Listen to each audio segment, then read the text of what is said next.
Well, hi everybody, this is the first installment of Life of a Creative. It's mostly going to be me chatting about where I'm going with my filmmaking, with my business, sometimes the disappointments of not making it where we want to be, sometimes the encouragement of working with good friends and just accomplishments, and other days it's going to be, well, just thoughts about film in general. At the moment I'm doing a little bit of editing work on a quick video I shot last year when everything was still green and pretty warm. It was this fire breathing video behind me, and my mate Eric Potter was kind to join us and do some really cool fire breathing, and I've been having fun editing it. But the thing about editing is it can get to be a bit of an isolationist thing. When it comes to the timing, everything needs to be like pinpoint perfect when it's like cut with the beat of the music. I just need to be in a good frame of mind, or at least again I do when you're working with this. So I can't really talk to anybody, I can't really listen to music or have the TV on the background. I need to be dead focused on this, otherwise I just can't do it properly. And tonight I've started really thinking about, well, what's the point of what I do? Not in a bit of a negative way, it's like, oh well, what's the point? But a little bit more of, well, why is it that I love what I do? And why is it that film even exists? Film and cinema. What is it that drives them? I mean, what's the main purpose of them? Now, most people will say entertainment. Entertainment's certainly a big part of it. Ultimately, I think the very first and main purpose of film is to let you explore yourself in a different way. That's not really the best way to put it. Filmmakers and writers tend to be a little bit more empathetic from what I've found, just from my own experiences and the people that I've met. They tend to not just look at things through a lens and say, well, what's going to look good, but it really explores how individual people react emotionally to the events surrounding them. Now look at your life. What moments is it that define your life? I can almost guarantee it's going to be emotional highs and lows for you. Was there a moment of heartbreak? Was there a moment where you felt completely and utterly lost at an all-time low? Did you fall in love for the first time? For the second time? Cinema really looks at those moments that the soul will never forget. And that's why cinema exists, because we're not always going to experience things like wars and heartbreak. Not everybody will fall in love. Cinema gives us a chance to experience these moments and be on these adventures and have a life that we wouldn't otherwise have. So although the primary focus, I think, of cinema is to really explore the emotional side of humanity, there's a secondary point, and that's to start looking at something and question it and wonder why it's there and why things work the way they are. I mean, I was that annoying kid who was constantly bugging his mum and dad. It's just like, well, how come they're doing that? Well, how come I can't do that? But you said this is happening, so and they're not doing it, so how come that's not happening? I mean, it was never anything big. I mean, it's usually like, how come I can't have any chewing gum? You know, they didn't want me to choke, that's why, right? Or something mundane. But I was always the one who was kind of like, well, why?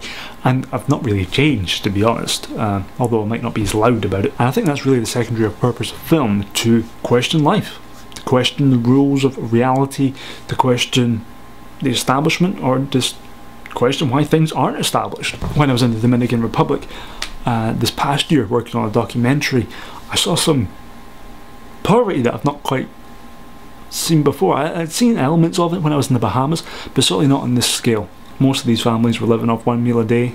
None of the kids had shoes. Lots of the kids didn't know who their father was. There wasn't any case where these kids had much in the way of a real toy. I only saw one real factory made toy that you and I would have recognised growing up with, and it was just this one little toy car, and it was just in the dirt and forgotten. And most of these kids, they play with like bottle caps and like empty plastic bottles or an old tyre. I mean, that was all they had. How come they had to live with so little when we were blessed with so much? I mean, look around us. I mean, I've got a roof over my head, I've got camera equipment, I've got access to a car. I mean, if I'm hungry, well, I'll just take a couple of bucks out of my wallet and buy something, you know? Why is it that some people have, some people don't? But then you look at it again and you think, well, how come these kids were so happy when they had so little? And then you've got the materialistic world where we have so much and depression's on the rise. But it's not just that. You can also question the emotional side of reality. And the second purpose of it is to say, you thought it was this, well now it can also be this and that and the next thing, and really have people explore and question. But yeah, these are the kind of thoughts I have while I'm editing. I mean, it's not just tonight that I've been looking at this sort of stuff. This is my first month trying to go at it on my own and really become a filmmaker. I left my job that I've been at for the past 3 years to chase after this. And although, I mean, it's not going to be a case of, you know, every week I can make a short film, I'm going to have to try and pay bills by using the trade and skill that I have with a camera and with audio and editing and that sort of thing, whether it's shooting promotional work for businesses or wedding videos or taking stills of engagements or architecture or anything.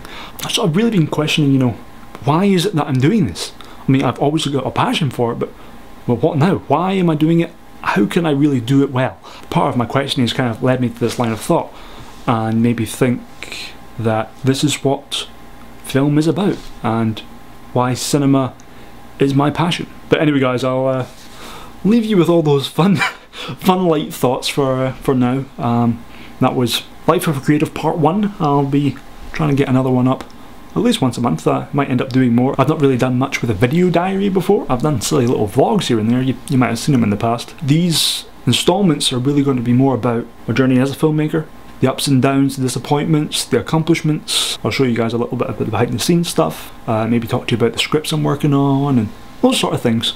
This channel, The Scottish Filmmaker, is going to be much more about, well, I mean, there are going to be silly fun things as well, and maybe a couple how-tos, a couple reviews here and there, but the main purpose of this one is to really have a creative output and really hear what you guys think. Now, I really want to get a bit of a dialogue going. If you guys have a different thought on the purpose of cinema, I would love to hear it. If you've had films that have affected you on a massive emotional level, I'd love to hear you guys talk about it, because I want to see them. If you've got something that you could recommend to me, brilliant. Anyway guys, be sure to check out michaelgibbonsmedia.com. You know the website by now. It's got my video projects. If you want to see anything from the cutaways that I've done earlier today, I've got more of that stuff on my website. I've got pictures, there's a whole bunch of stuff. Love you guys lots. There's details about Twitter and Tumblr and everything else in the description below. I'd love for you guys to follow along. Peace, love and happiness to you all, and catch you later.